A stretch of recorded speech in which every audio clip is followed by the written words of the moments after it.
Bharatiya Janata party जिंदाबाद। भारत माता की जय श्री राम। जय जय श्री राम।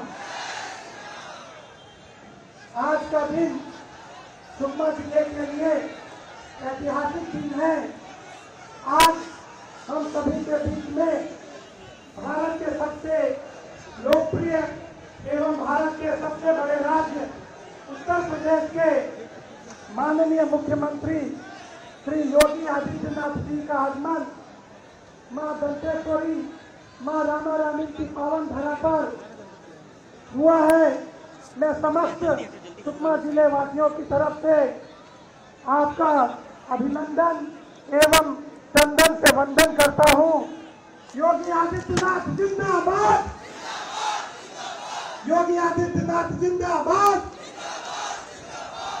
साथ ही देश के हिंदू हृदय सम्राट, सत्यराह के प्रतीक, शौर्य पुरुष प्रभु श्री रामलला का भव्य मंदिर जिनकी देखरेख में बन रहा है, जिन्होंने उत्तर प्रदेश जैसे अपराध के गढ़ को खत्म करके राम राज्य की स्थापना की है, ऐसे यशस्वी मुख्यमंत्री परम आदरणीय योगी आदित्यनाथ जी का जोरदार तालियों की गड़गड़ाहट में स्वागत है। जय श्री राम। इसके बाद मैं भारतीय जनता पार्टी के जिला अध्यक्ष आदरणीय श्री धनीराम बारसे जी से अनुरोध करता हूं कि वे आम सभा पर हमें संबोधित करें।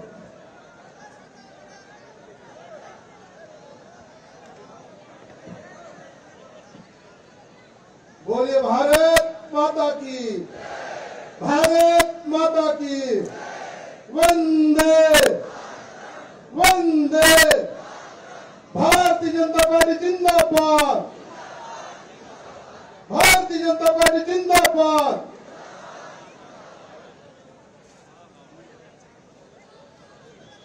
आज सुकमा मां रामा रामी सिटी के पावन धरा पर हमारे पूरे भारत के सबसे लोकप्रिय और हिंदू हृदय सम्राट आदरणीय योगी आदित्यनाथ जी का हमारे सुकमा आगमन पर पूरे सुकमा जिला की ओर से आपका हार्दिक अभिनंदन करते हैं, स्वागत करते हैं, वंदन करते हैं। जोरदार ताली बजा के आपका अभिनंदन स्वागत करिएगा। इसके बाद हमारे जो जिले के पदाधिकारी और मंडल के अध्यक्ष आप सभी को बता दिया गया था, आप एक साथ आकर के गजमाला के साथ आपका स्वागत करेंगे। भारतीय जनता पार्टी जिला के पदाधिकारी और मंडल के अध्यक्ष।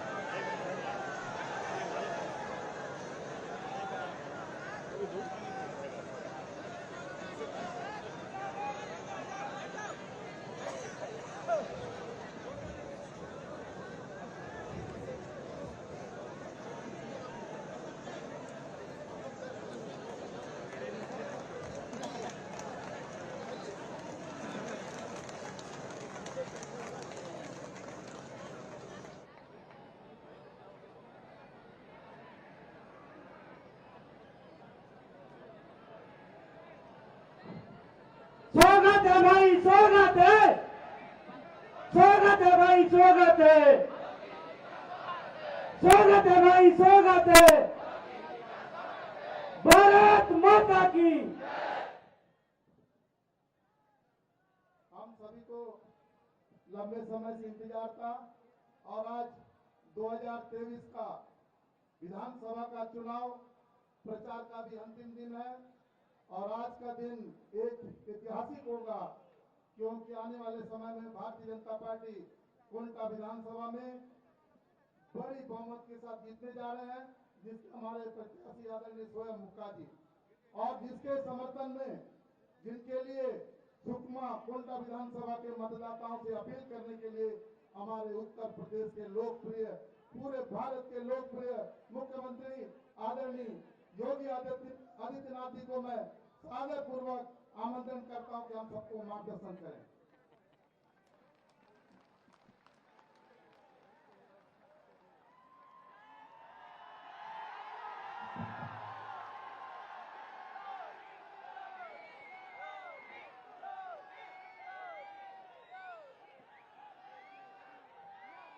भारत माता की, भारत माता की, भारत माता की, छत्तीसगढ़ महतारी की, छत्तीसगढ़ महतारी की, दंतेश्वरी माता की, दंतेश्वरी माता की, वंदे वंदे वंदे, जय श्री राम, जय जय श्री राम।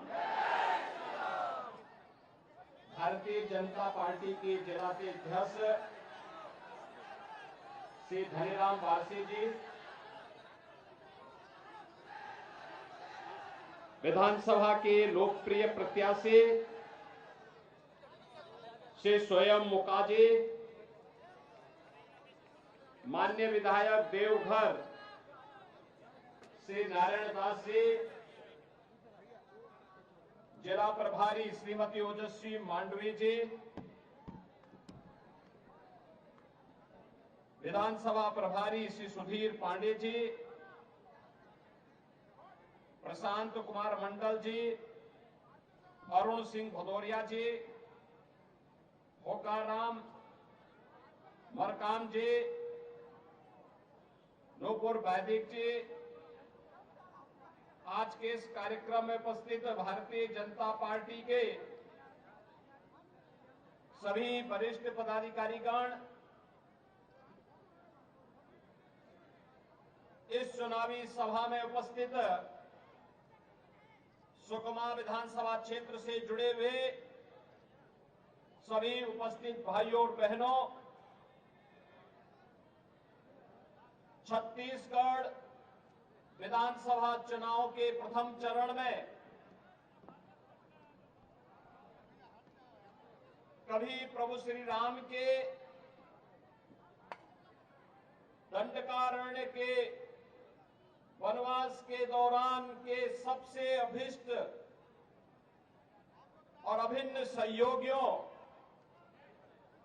की वर्तमान पीढ़ी के साथ आज छत्तीसगढ़ विधानसभा चुनाव के संबंध में संवाद बनाने का मुझे अवसर प्राप्त हुआ है। मैं बस्तर, सुकमा, कोटा और इस क्षेत्र से जुड़े हुए आप सभी बंधुओं का हृदय से अभिनंदन करता हूं, इस धरा को नमन करता हूं। वैसे भी छत्तीसगढ़ जन को उत्तर प्रदेश के प्रत्येक नागरिक के लिए बहुत महत्व रखता है। महत्व इस बात के लिए रखता है, प्रभु श्री राम की जो मां थी, माता कौशल्या, वह छत्तीसगढ़ की ही रहने वाली थी, यानी भगवान राम का ननियाल है छत्तीसगढ़। और इसीलिए भगवान ने जब 14 वर्ष के वनवास के दौरान कहां रहना है, तो उस दौरान उन्होंने किसी एक धरती को चुना था, तो चित्रकूट से लेकर के छत्तीसगढ़ से लेकर के और इस पूरे बस्तर और दंडकारण्य की इस पूरी भूमि को ही उन्होंने अपने वनवास काल के दौरान की सबसे उपयुक्त भूमि समझा था। भाइयों बहनों, हजारों वर्षों की विरासत आपके साथ में है और प्रभु की ही कृपा है कि प्राकृतिक संसाधनों से भरपूर ये क्षेत्र एक और आपके संघर्ष की गाथा को, आपके पूर्वजों के संघर्ष की गाथा को हम सबके सामने प्रस्तुत करती है। लेकिन दूसरी ओर जिन लोगों की निगाहें इस प्राकृतिक धनी प्राकृतिक संपदा पर है, वे यहां पर माफिया राज, अपराध और नक्सलवाद को बढ़ावा देकर के यहां के सामाजिक ताने बाने को छिन्न भिन्न करके, यहां असुरक्षा का वातावरण पैदा करके, यहां के नौजवानों और यहां के नागरिकों के बीच में, भोले भाले नागरिकों के बीच में, वनवासी आदिवासियों के बीच में अविश्वास की स्थिति पैदा करके उन्हें गुमराह करने का प्रयास भी कर रहे हैं। ये कोई नई बात नहीं है, ये प्राचीन काल से ही ये चीजें चली आ रही है। लेकिन भगवान राम ने त्रेता युग में इस पूरी धरती को राक्षस विहीन करने का काम किया था, और आज तो हमारा सौभाग्य होना चाहिए कि भगवान राम की पावन जन्मभूमि पर 500 वर्षों के इंतजार के बाद आज भगवान राम का भव्य मंदिर का निर्माण हो रहा है, और जनवरी में प्रधानमंत्री मोदी जी के कर कमलों से रामलला अपने पावन मंदिर में विराजमान होंगे। तो उस समय उत्तर प्रदेश और देश के ज्यादा खुशी तो छत्तीसगढ़ वासियों को होनी चाहिए, क्योंकि भगवान राम का ननिहाल जो छत्तीसगढ़ है। और इसीलिए आज मैं आपके पास आया हूं आपसे कहने के लिए कि अयोध्या में राम मंदिर का निर्माण भारत के अंदर राम राज्य की उद्घोषणा की शुरुआत है।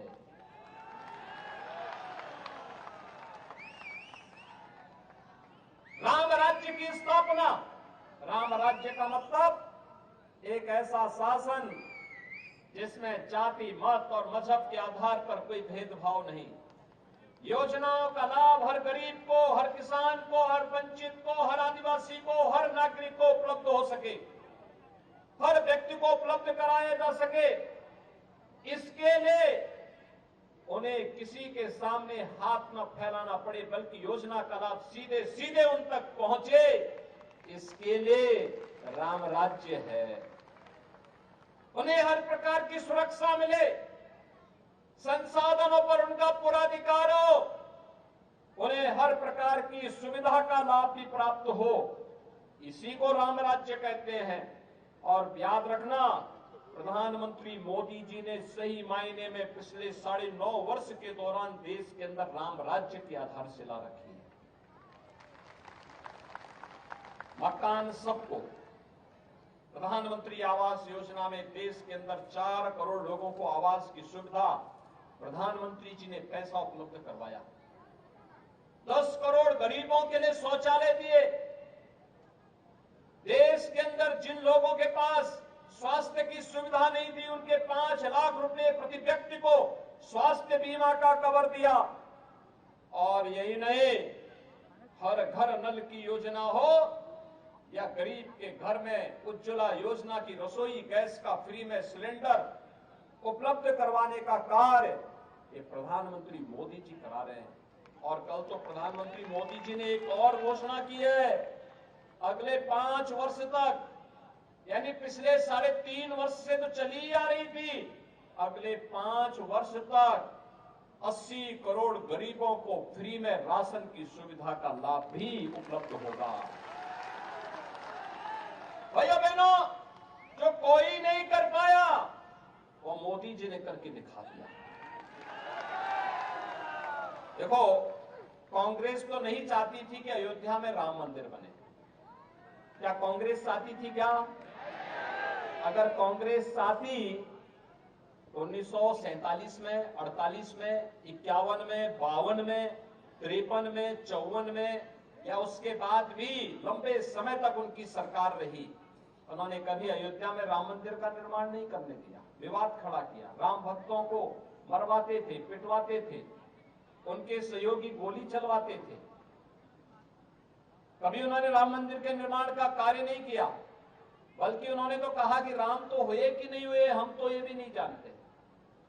यानी भगवान राम के अस्तित्व पर ही प्रश्न खड़ा कर रहे थे ये लोग। तो इनसे कैसे उम्मीद कर सकते हैं कि आपके सम्मान की रक्षा करेंगे, कैसे आपकी आस्था का ख्याल ये लोग रखेंगे, इनसे उम्मीद ही नहीं की जा सकती है।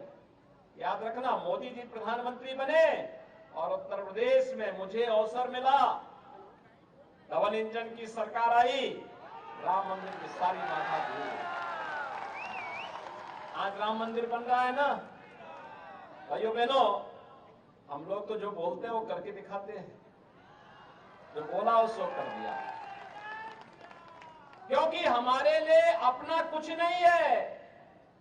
जो कुछ है देश के लिए है, समाज के लिए है। प्रधानमंत्री मोदी जी के लिए तो 142 करोड़ की आबादी ही उनका परिवार है, और इसी विश्वास के साथ वे देश के अंदर पूरी मजबूती के साथ कार्य कर रहे हैं।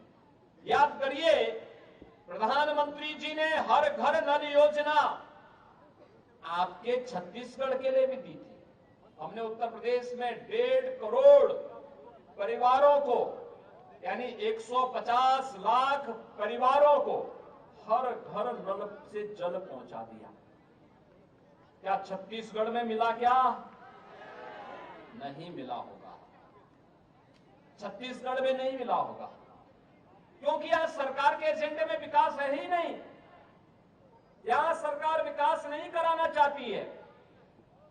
वह तो पैसा जो दिल्ली से मोदी जी भेजते हैं, कांग्रेस की सरकार अपने संस्कारों के अनुरूप उस पैसे को चुपचाप अपने आकाओं को भेज देती है। वो गरीब को नहीं पहुंचती है, कमजोर को नहीं पहुंचती है। वह पैसा तो उस चंद कांग्रेसियों के जेब में चला जाता है, उनके परिवार के लोग बंदर बांट कर देते हैं। वे पैसे का लाभ आपको नहीं देते। ऐसे ही प्रधानमंत्री मोदी जी ने 16 लाख प्रधानमंत्री आवास आपके यहां के लिए भेजे। क्या प्रधानमंत्री आवास योजना का लाभ मिला? क्या छत्तीसगढ़ वासियों को क्या आवास का लाभ मिला? नहीं मिला। हम आएंगे, हम देंगे, हम योजना का लाभ देंगे। ये 16 लाख आवास का पैसा इसलिए मोदी जी ने भेजा था, यह पैसा यहां के गरीबों के पास जाएगा, उनका भी मकान बन जाएगा, पक्का मकान बन जाएगा, सिर ढकने के लिए। किसी भी मौसम में, सर्दी, गर्मी, बरसात में वे लोग भी प्राकृतिक आपदा से बच करके अपने बच्चों को पढ़ा सकेंगे, अपने जीवन को खुशहाल कर पाएंगे। छत्तीसगढ़ की कांग्रेस सरकार ने वह भी लाभ नहीं दिया। भाइयों बहनों, पैसा भारत सरकार दे रही है, लेकिन उसका लाभ गरीबों को मिल सके यह काम यहां की सरकार नहीं कर पा रही है। और भाइयों बहनों, इसीलिए मैं कह रहा हूं कि आज यहां का गरीब एक ही बात पूछता है, एक ही प्रश्न करता है। गरीब बेघर लोग यही पूछ रहे हैं कि हमन ला तो नहीं मिलिस, आप ला मिलिस का? एक तो प्रश्न कर रहा है यहां का गरीब। हमन ला तो न मिलिस, आपका मिलिस का? भाइयों बहनों, यह प्रश्न स्वाभाविक है। एक गरीब का, उसकी बेबसी का, सरकार के सामने वह हिम्मत हार चुका है।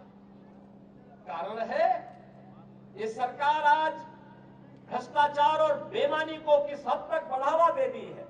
कल ही आपने देखा होगा, एक नया घोटाला आया है महादेव ऐप का। आप जानते हैं ना, इसके नाम पे कहते हैं कि छत्तीसगढ़ सरकार के नजदीकी लोगों ने यहां के लाखों गरीबों का पैसा इस ऐप के नाम पे ठग दिया है, ऐंठ लिया है। और तब भी बेचारा लगभग 550 करोड़ रुपए से अधिक की राशि है ये। और ये सरकार तो एक नया रिकॉर्ड बना रही है, और रिकॉर्ड किस रूप में बना रही है? आपने बिहार में सुना होगा, लालू जी के समय में एक चारा घोटाला हुआ था। कहते थे लालू जी की सरकार ने उस समय चारा ही खा लिया था, भैंस का चारा खा लिया था। और उससे भी 2 कदम आगे जाकर के कांग्रेस की सरकार तो गोबर भी खाने का काम करती है। गोबर का ही घोटाला हो गया। भाइयों बहनों, ये कहां तक? यहां पे खनन घोटाला, यहां पे कोयला घोटाला, यहां पे भू घोटाला, यहां पे युवाओं को मिलने वाली पब्लिक सर्विस कमीशन की वहां घोटाला, यहां पे हर घोटाला पे घोटाला घोटाला कांग्रेस की सरकार का संस्कार बन चुका है। और भाइयों बहनों, इस संस्कार से उभारने के लिए ही एक बार छत्तीसगढ़ में फिर से डबल इंजन की सरकार चाहिए। डबल इंजन की सरकार चाहिए और इसी के लिए हम लोग आए हैं, क्योंकि ये अत्याचार, ये भ्रष्टाचार, ये अनाचार, ये दुराचार अब यहां की जनता स्वीकार करने को तैयार नहीं है।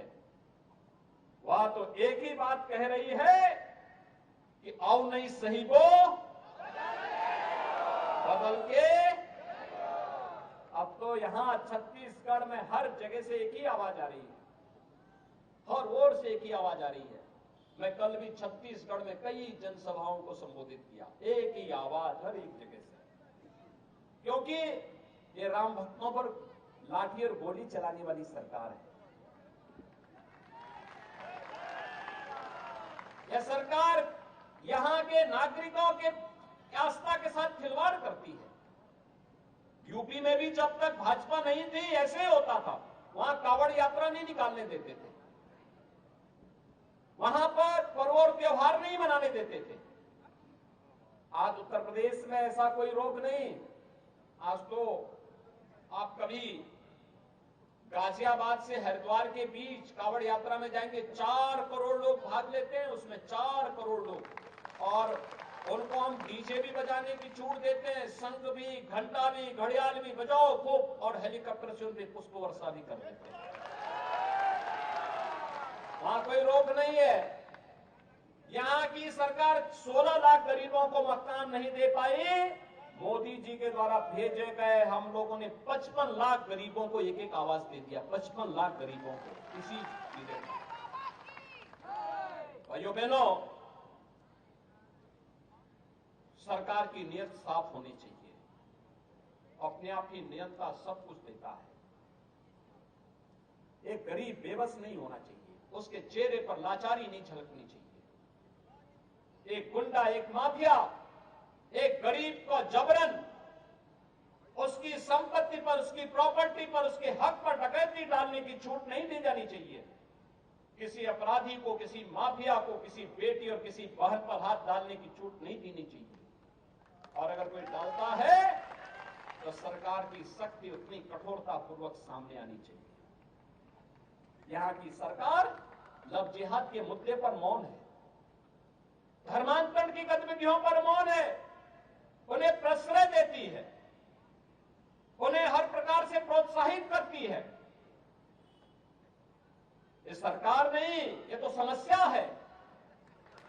कांग्रेस अपने आप में एक समस्या बन चुकी है, और इस समस्या से जितनी जल्दी आप मुक्ति पा सकेंगे भाइयों बहनों, छत्तीसगढ़ के सपने को साकार करने में मदद मिलेगी। याद रखिए, पूर्व प्रधानमंत्री सदैव अटल बिहारी वाजपेयी जी ने छत्तीसगढ़ के निर्माण की और आपकी आकांक्षाओं की पूर्ति के लिए छत्तीसगढ़ को बनाया था। डॉक्टर रमन सिंह जी के नेतृत्व में छत्तीसगढ़ को एक विकसित प्रदेश के रूप में स्थापित करने की दिशा में तेजी के साथ कदम बढ़ाए गए थे, लेकिन मात्र 5 वर्ष में ही कांग्रेस ने सारे के सारे सपने धूल दूषित कर दिए। और इसीलिए आज हम सब आए हैं आपसे कहने के लिए, भाइयों बहनों, आज हम इसीलिए आपसे कहने के लिए हैं, ये जितनी भी घोटाले इस सरकार ने किए हैं, पब्लिक सर्विस कमीशन का गोबर घोटाला, कोयला घोटाला, खनन घोटाला, क्या इस सरकार ने जांच कराया? क्या ये कराएगी भी नहीं। आने दीजिए बीजेपी को, हम लोग जांच करवाएंगे। जनता की गाड़ी कमाई पर, जनता के हक पर डकैती डालने वालों के लिए सजा।